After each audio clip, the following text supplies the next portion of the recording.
Nais ko lang po sanang ibahagi yung naging karanasan namin ng kapatid ko. Naaalala ko po talagang lagi ito, lalo na kapag mga ganitong panahon. Dalawa lang kami noon ng kapatid ko sa bahay namin.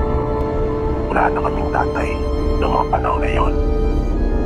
At nasa trabaho po ang nanay namin.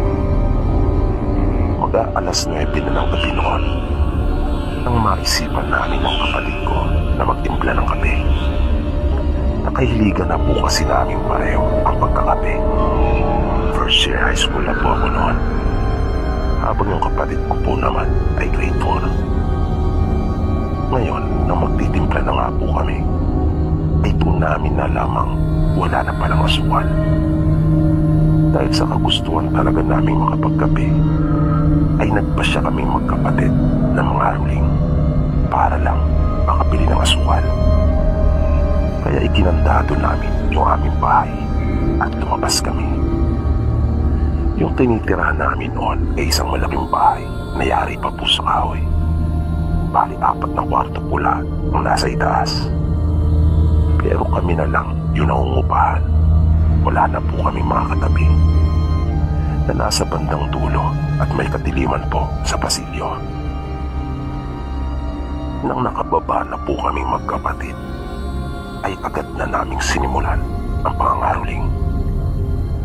Hindi po kami sanay, sapagkat di po namin nakagawian yon. Kung kaya, medyo nahihiya pa kami noong una.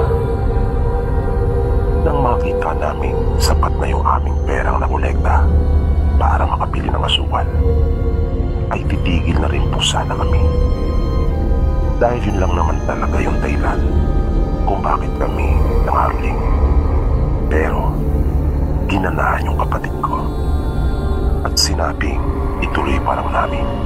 Sayang naman daw kasi dahil naroon na rin naman kami. Kaya lubos-lubusin na umano namin.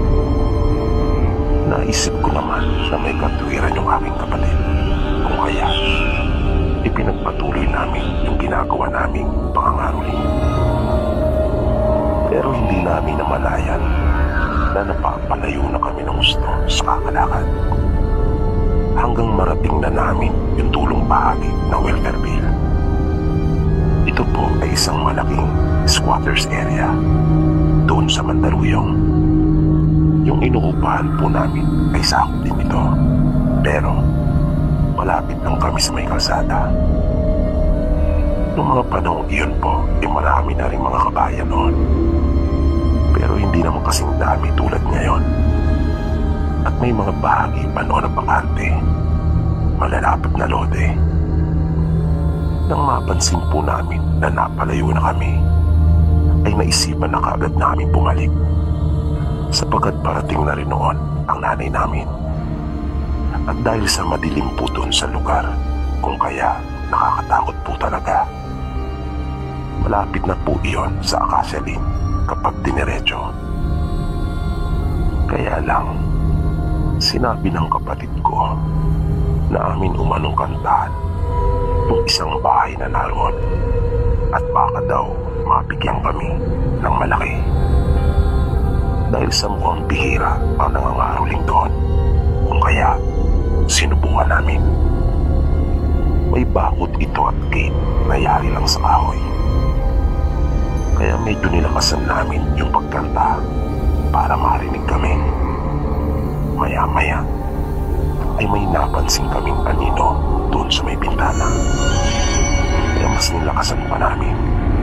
Naisip namin na narinig na niya kami.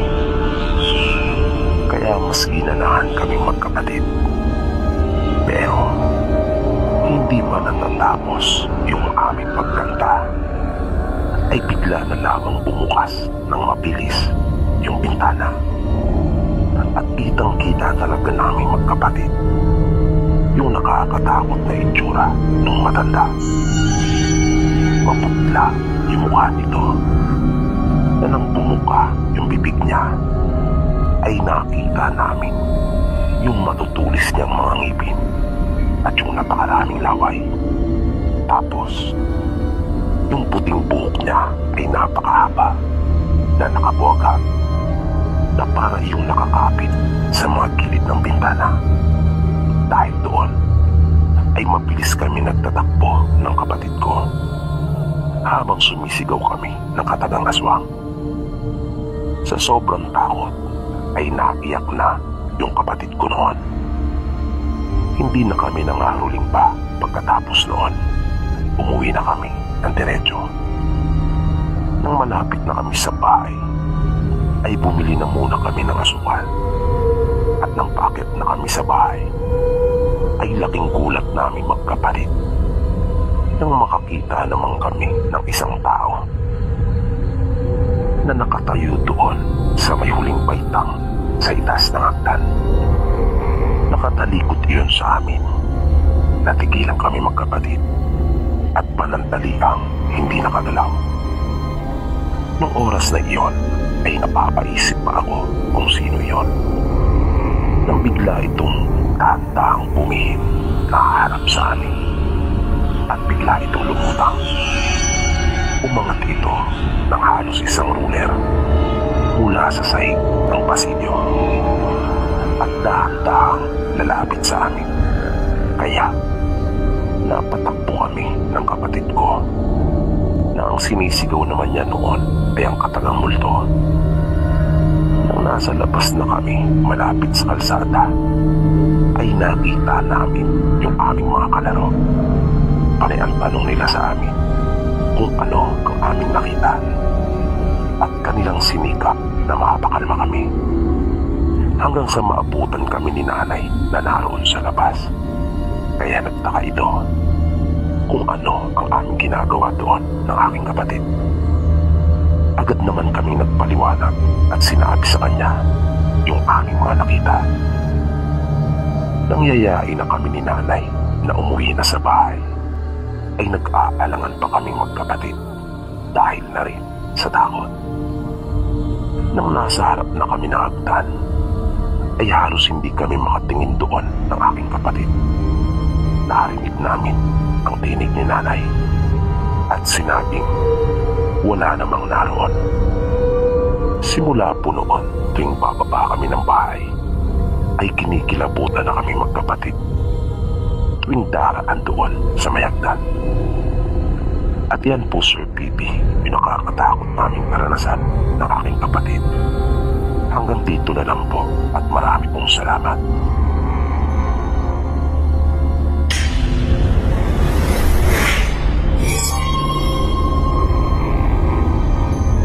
Ang ibabahagi ko pong kwento ay yung naranasan ko po kasama ng aking mga kaibigan nung magkayayaan po kami na magsimbang gabi.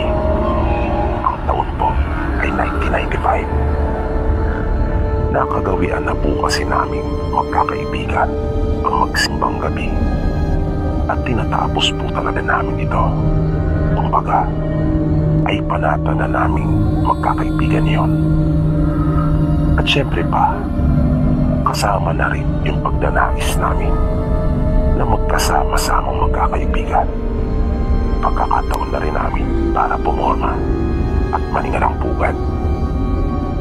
Noong mga unang gabi ay naging maayos naman at walang naging anumang problema. Masayang masaya kaming magkakaibigan dahil ang daming mga nagsisimba rin ng mga kaidara namin. Kaya may mga pagkakataon pa nga na nakikipagkilala kami. Noong mga panahon iyon kasi ay marami pang aktibong nakikilaw sa mga ganong aktibidad at como tradisyon na iyon. Kaya marami talaga ang nagsisimbang gabi noon. Pero kapag pauwi na ay halos kami-kami na lang na magkakaibigan ang natitirang naglalakad sa daan.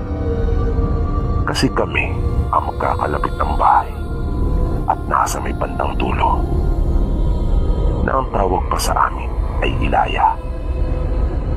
Kung hindi ako nagkakamali ay petsa 23 na iyon ng madaling araw nang papauwi na kami magkakaibigan at makapansin kami ng isang tao sa aming unahan.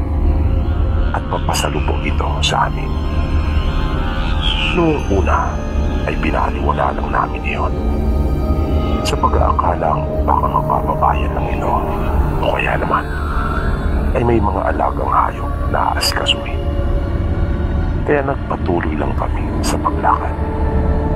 Pero habang papalapit kami sa kanya ay kapansin-pansin yung postura at kanyang tindig na hindi iyon karaniwan dahil bagya siyang nakayuko at parang maumbok yung kanyang likod.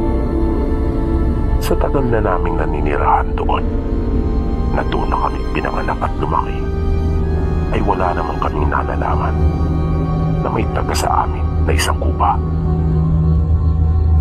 Nang makalapit pa kami ay doon na naging malinaw ang lahat. Hindi ito karaniwang tao o mas tamang sabihin na hindi iyon tao dahil na rin sa kanyang itsura. Napagaman nakasuot ito ng maong na pantalon na nakatupi pa hanggang sa ibaba ng kanyang tuhod ay mapalahibo naman ang ubad na katawan nito. Wala siyang pang-itaas na suot at yung mukha niya ay talagang nakakatakot. Mahaba ang kanyang uso na nakakawig talaga ng isang aso na nakalitaw pa sa magkabilang gilid yung mga haba at matutugis nitong mga bangil at mayroon iyong dugo at maging yung mga braso nito ay malalaki at may kahabaan kumpara sa karaniwan na madali mo ring mapapansin yung mga haba at matutulis nitong mga kubo. At nakita namin at tatayuan na yung mga buhok nito sa may gawing batok at ibinukapan nito ang malaki niyang bibig. Dahil sa aming pagkabigla sa nakita ay nagpulasan na kami. Kanya-kanya kaming takbo sa iba't ibang direksyon.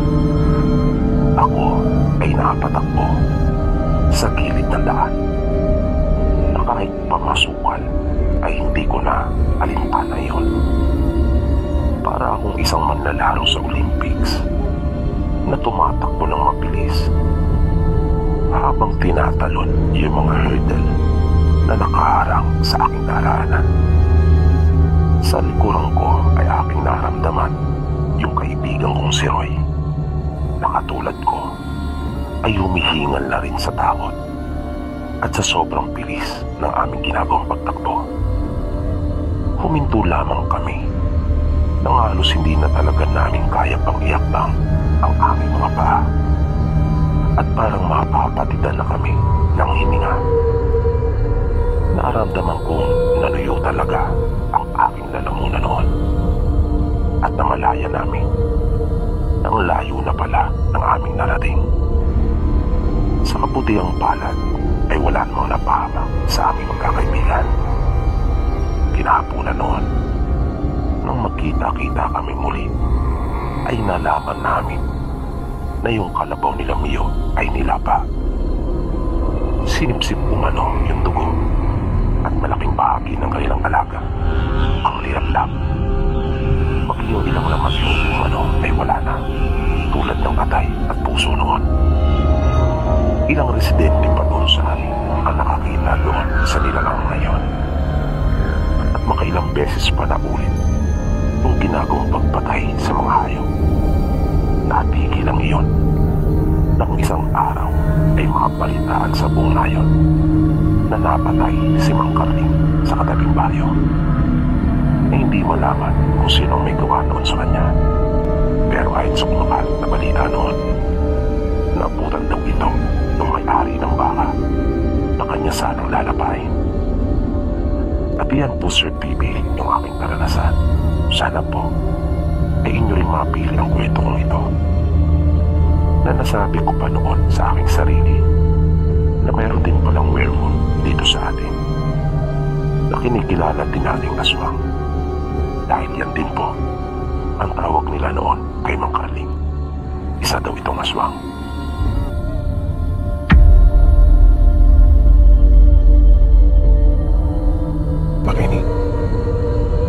Gusto ko lang rin ibahagi sa inyong programa yung tungkol sa karanasan ng yumao kong ama. May ikinuwento kasi siya sa akin noon. Ayon sa kanya, 15 anyos siya nang mangyari ang nakakatakot niyang karanasang ito. Pinakiusapan ang kanyang magulang noon na kung maaari ay hihiramin muna siya upang may makasama ang asawa ng kanyang tsuhin sa gabi. Dahil sumasama ito sa pangingisda. Buntis pa naman ang asawa nito noong mga panahon iyon. Ang dati kasi nitong kasama sa bahay ay yung nakababatang kapatid. Kaya lang, sa di malamang dahilan, ay bigla na lang nagpaalam sa kanila at umuwi na ito doon sa kanilang mga magulang. At dahil sa bunsong kapatid ng kanilang amang kanyang tsuhin, at talagang magkasundo sila nito, kung kaya pumayag naman ito na ipahiram si tatay. Kaya kinabukasan din noon ay isinama si tatay ng kanyang tsuhin sa bahay nito. Bali nasa kabilang bayan sila naninirahan noon. Payak lang ang uri ng pamumuhay noon doon sa kanila, na para bang ang pinakahangad lamang ng mga tao ay ang makakain sa araw-araw ay ayos na.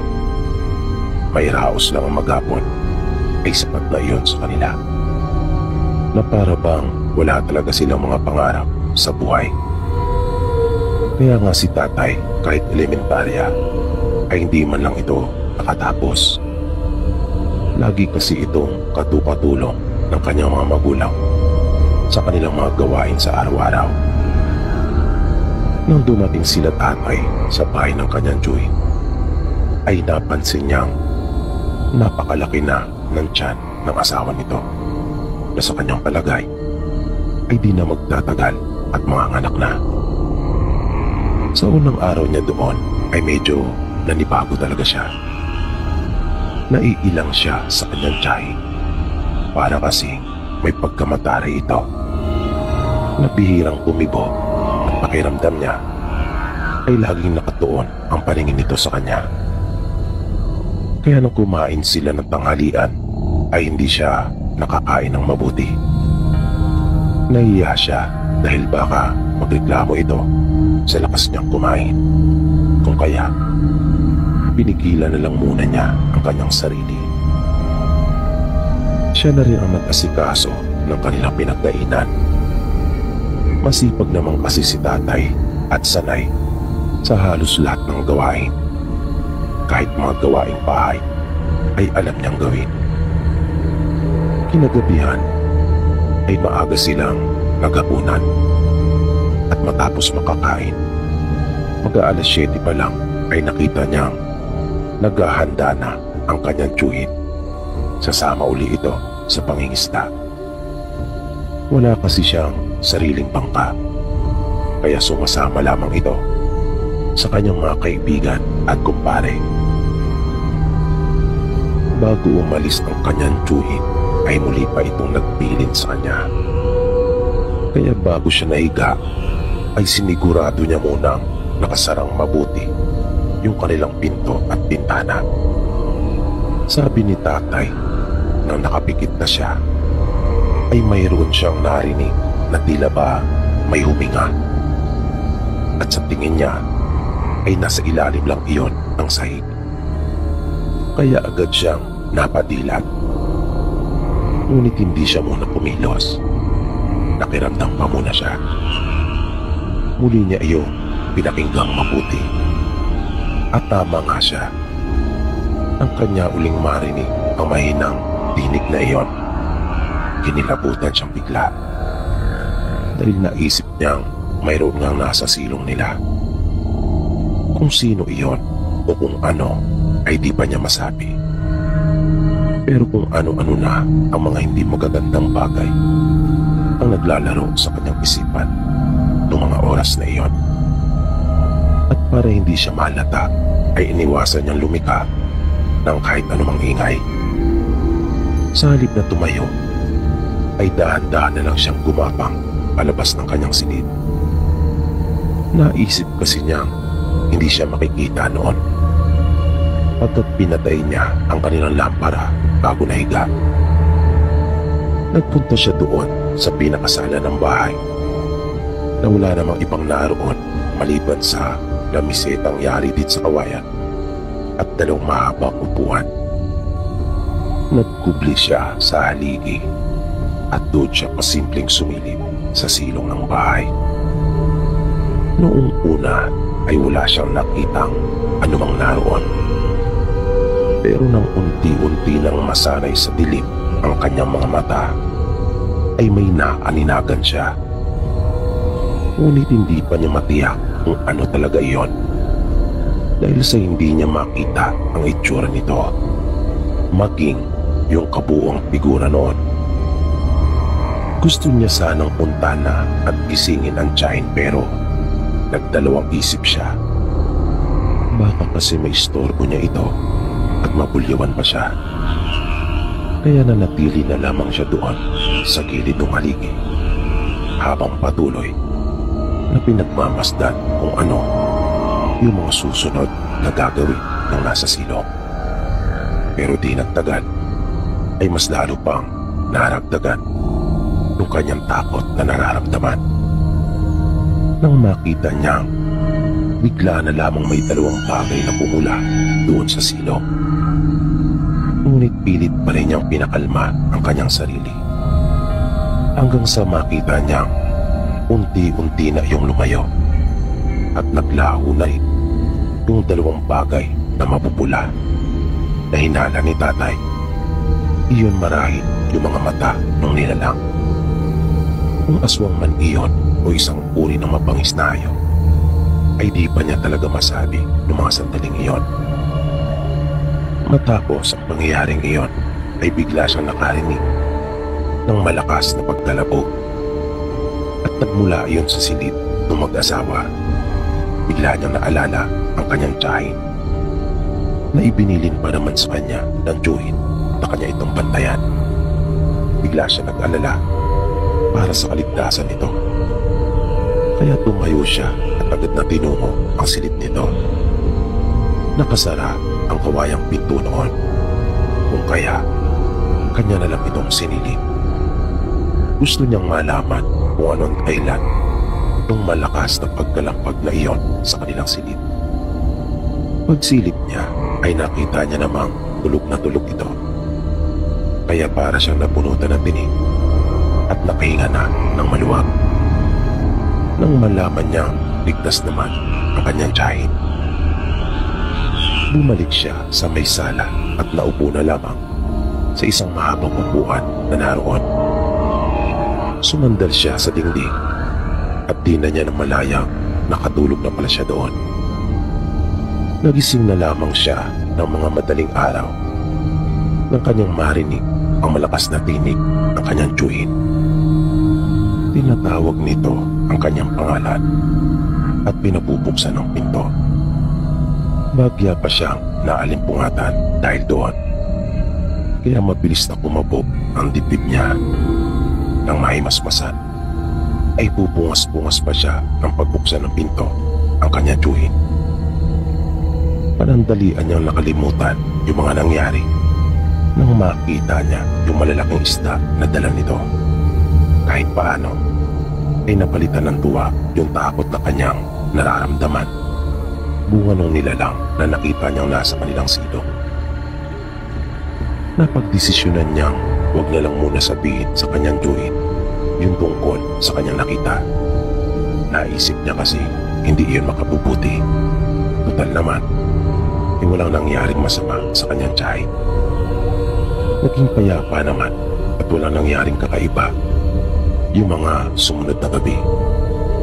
Hindi na rin muna sumama ang tiyuhin ni tatay sa kanyang mga kaibigan para mangisda dahil kumpleto na daw ang mga ito.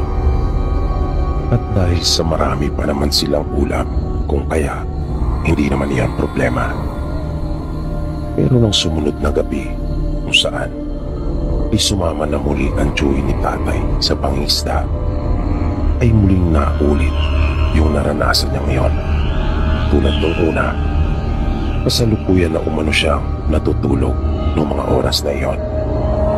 Na may maramdaman siya parang mayroong nasa labas ng bahay. Kaya nagmulat siya ng mga mata at nakiramdam. Pero nanatili lang siyang nakahiga pa rin. At nang marinig nga niya at masiguro mayroong nasa labas, ay maingat siyang gumapang palabas ng tinutulugan niyang silid. At pagdating niya sa sala, ay tsaka siya tumayo. Sumilip siyang muli sa silong. Sinanay niya muna ang kanyang paningin sandali sa dilim. Pero wala siyang naaninagang naroon. Pinuntahan niya ang silid ng kanyang tiyuhin upang silipin ang tiyahing natutulog doon. Pero laking gulat niya nang hindi niya ito makita. Nagtaka siya kung saan ito nagpunta. Biglang tumibok na mabilis yung kanyang puso. Kinabahan talaga siya. Muli niyang narinig yung mga alingas-ngas. Pinakinggan niya yung mabuti. Nang malaman niya kung saan yun nagmumula, ay sumilip siya sa dingding. At nanlaki ang kanyang mga mata. Halos hindi pa nga siya makapaniwala nang makita niya ang asawa ng kanyang tiyuhin na may kayakap na iba. Nakaramdam siya bigla ng galit. Pero ang galit na iyon ay nahaluan pa ng matinding hilakbot. Nang makita niya yung mga kamay na humahaplos sa katawan ng kanyang tiyahin, na naglalakihan ang mga ugat noon at may mahaba at matutulis na mga kuko. At tuluyan na siyang binalot ng matinding takot. Nang makita at malaman niyang hindi pala karaniwang tao ang kayakap ng kanyang tiyahin, isa iyong aswang, na hindi lamang ang mga kamay nito ang siyang humahaplos at yumayapos sa tiyahin niya. Maging yung mahabang dila nito ay panay din ang paglingkis. At nang pumihit pa ang mga ito, ay nakita niya yung likod ng aswang na puno ng mga balahibong nagtatayuan, na panay din ang haplos sa malaking tiyan ng kanyang tiyahin, na tila pa takam na takam. At bigla nitong pinaghiwalay ang mga hita noon. Bigla silang napasigaw pareho nang ipasok ng aswang ang isa nitong kamay at dukutin ang nasa sinapupunan. Na yung tinig ng aswang ay may halong pananabik at tagumpay, habang yung sigaw ng manantsahin niya ay may halong kirot at sakit. Pero matamis na ng ngiti ng makaraos. At hindi na ni tatay kinaya pa ang mga sumunod na nangyari. Nang pagsaluhan nilang dalawa ang bata, kaya mabilis na siyang umalis at iniwan na ang lugar. Lakas loob niyang tinahak ang madilim na daan pabalik sa kanila. Nang dumating siya sa kanilang bahay ay tirik na ang araw. Agad niyang ikinuwento sa kanyang mga magulang yung kanyang nasaksihan. Halos hindi rin sila makapaniwala, pagkat kilala umano nilang mabait at tahimik ang asawa ng kanyang tiyuhin. Ngunit hindi nga imposible magbago ito, lalo na kung nahawaan na ng aswang nito na kalabuyo. Inahapunan ay dumating din sa kanilang bahay ang kanyang tiyuhin. Nag-alala ito na hinahanap siya. Ibinalita rin ito sa kanila yung masama nangyari sa kanyang mag-ina. Wala na raw yung kanyang anak, pagkat nakunan ang kanyang asawa. Nagkatinginan sila tatay at mga magulang niya. Nakaramdam sila ng awa sa kanyang tiyuhin. Pero kailangan nitong malaman kung ano yung totoo. At kanila na ngang ipinagtapat dito yung totoong nangyari, na hindi nakunan ang kanyang asawa. Halos mabaliw sa sobrang galit at sama ng loob ang tiyuhin ni tatay. Pinayuhan nila ito manatili na muna doon sa kanilang bahay. Pumayag naman ito. Kinabukasan, pagkagising ni tatay, ay nagulat siya nang makita paparating ang magkapatid. Nagtaka siya kung saan galing ang mga ito. Hindi niya alam na umalis pala sila. Nang magtanong si tatay sa kanyang ama, ang tanging nasabi na lamang nito ay kanila nang nakamit umano yung hustisya. Sa pagkakaunawa daw ni tatay ng mga oras na iyon, ay kanila lang naipagiganti yung kaapihang dinanas ng tiyuhin niya, maging yung mapait na kapalaran na sinabit ng kanyang anak sa kamay ng asawa at kalaguyong aswang.